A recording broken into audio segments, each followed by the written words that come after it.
کس قسم کا خطرہ ہو کہ کوئی اس نے ایک آدمی نے کسی کو قتل کیا ہے اور وہ کہتے کہ تم قسم کھا لو کہ تم نے قتل نہیں کیا تو میں تمہیں چھوڑ دوں گا ہیں، تو یہ جھوٹ ہے،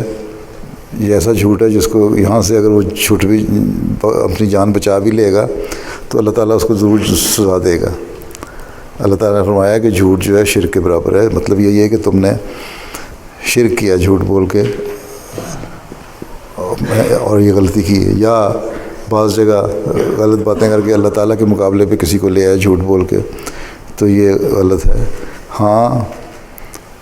اگر تم سے کوئی پوچھتا ہے کہ فلاں شخص نے قتل کیا اور تم نے اس کو دیکھا ہو قتل کرتے ہوئے، تو تب بھی تمہاری گواہی اگر کورٹ میں ہوتی ہے تم نے سچی گواہی دینی ہے، اس دوسرے شخص کی بھی جان نہیں بچانی، اس لیے کہ جھوٹ بول کے ہاں ویسے خود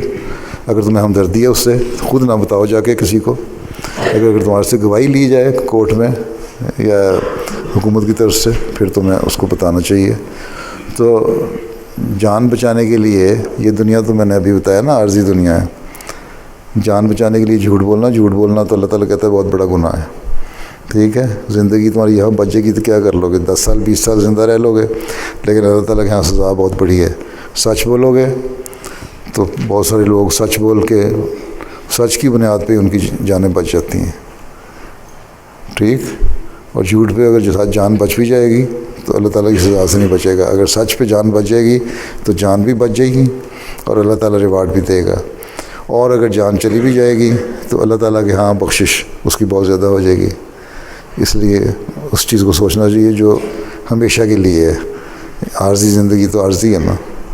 اس دنیا کی زندگی کو ہمیں زندگی نہیں سمجھنا چاہیے، مرنے کے بعد کی زندگی کو ہمیں زندگی سمجھنا چاہیے، ٹھیک، پھر جھوٹ اور سچ اور نیکی اور برائی کی ساری باتیں حل ہو جائیں گی۔